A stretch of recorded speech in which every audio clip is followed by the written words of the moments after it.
Othello, or The Tragedy of Othello by William Shakespeare. You may have seen this play as well, or seen the movie, but regard the written word first. This is a great play by Shakespeare, and very popular. In it is one of the worst villains of all of Shakespearean literature, Iago. He just is the worst person in the world in this play. He pushes all of the conflict from beginning to end. It's very fascinating. So here, I'm going to give you the summary of Othello, but again, re-insist that you must read it yourself. And remember that on the exam, you'll be expected to recall not just the protagonists of Shakespeare's plays, but very important ancillary characters and antagonists as well. So, let's begin. Othello begins with Roderigo, a rich and dissolute gentleman who complains to his friend Iago that Iago has not told him about the secret marriage between Desdemona, the daughter of a senator named Brabantio, and Othello, a Moorish general in the Venetian army. You see, Roderigo was upset because he loved Desdemona, and he even asked for her hand in marriage. Iago hates Othello for promoting a younger man named Cassio above him. So Iago already has his own state of hate against Othello. And he considers less capable a soldier than himself and tells Roderigo that he plans to use Othello for his own advantage. Iago convinces Roderigo to wake Brabantio and tell him about his daughter's elopement. Meanwhile, Iago sneaks away to find Othello and warns him that Brabantio is coming for him. Do you already see the beginning of this villainy?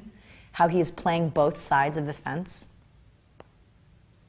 Brabantio is enraged and will not rest until he has beheaded Othello. But he finds Othello's residence full of the Duke of Venice's guards, who prevent violence. So there was no revenge to be had that day. News arrives that the Turks are going to attack Cyprus, and Othello is summoned to advise the senators. Brabantio has no option. He must accompany Othello to the Duke's residence. But there, he accuses Othello of seducing Desdemona by witchcraft, and they fight. But Othello explains that Desdemona became enamored of him for the sad and compelling stories he told of his life before Venice, not because of any witchcraft. The Senate was satisfied once Desdemona confirms that she loves Othello, but Brabantio leaves, saying that Desdemona will betray Othello. And these words come back to Othello as he remembers what Brabantio says, quote, "Look to her more. If thou hast eyes to see, she has deceived her father, and may thee." So Othello is already getting a sense of Desdemona's disloyalty, potentially. By order of the Duke, Othello leaves to Cyprus, accompanied by his new wife, his new lieutenant Cassio, his ensign Iago, and Iago's wife Aemilia, who is Desdemona's attendant. But when they arrive, they find that Cyprus, the storm has destroyed the Turkish fleet, and so Cyprus was safe. Othello orders a general celebration and leaves to consummate his marriage with Desdemona. But in his absence, Iago is planning and plotting against him. Iago gets Cassio drunk and then persuades Roderigo to draw Cassio into a fight. Cassio ends up fighting with Montano, who is injured in the fight. When Othello hears about this, Othello is very upset and he blames Cassio for the disturbance and then strips him of the rank which he gave him. Iago persuades Cassio to importune Desdemona to convince her husband to reinstate Cassio. Iago now persuades Othello to be suspicious of Cassio and Desdemona.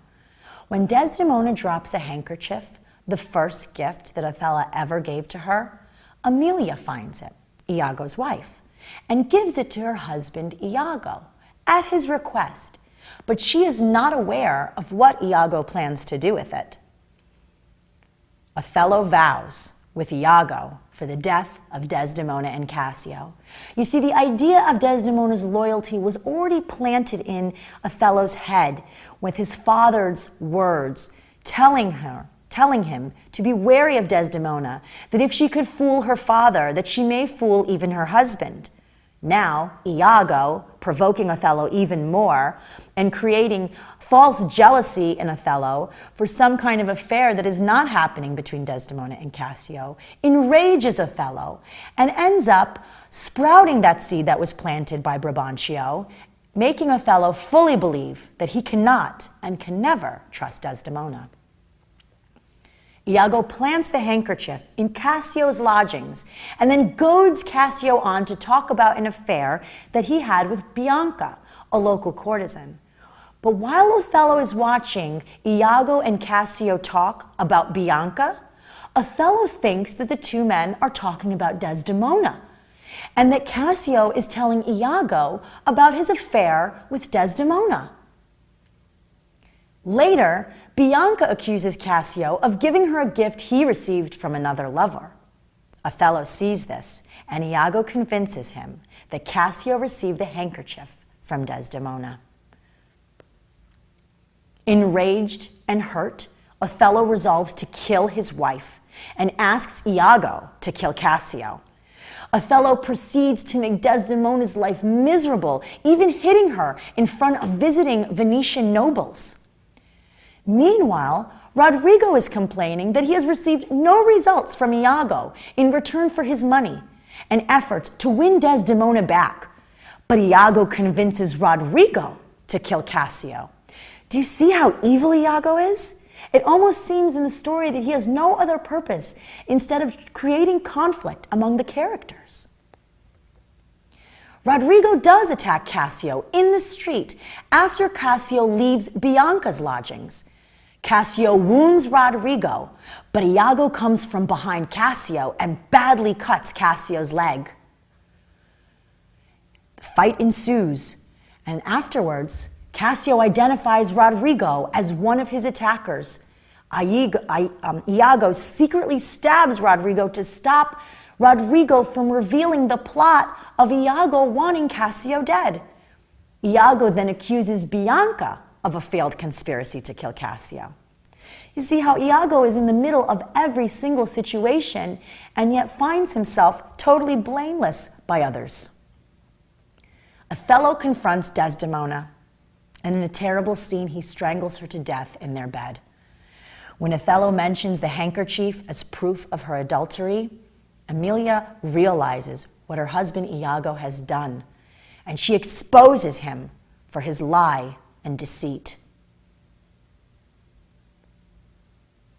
Othello, belatedly realizing Desdemona's innocence, stabs Iago, but not fatally, saying that he would rather have Iago live the rest of his life in pain.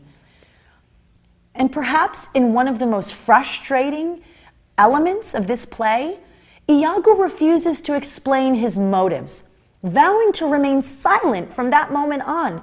So we don't know his motives, his agenda, his mission, his reasons. Is he just evil to be evil? Or did he have a plan that in the end he didn't want to share? Iago and Othello are apprehended for the murders of Rodrigo and Emilia, but Othello commits suicide.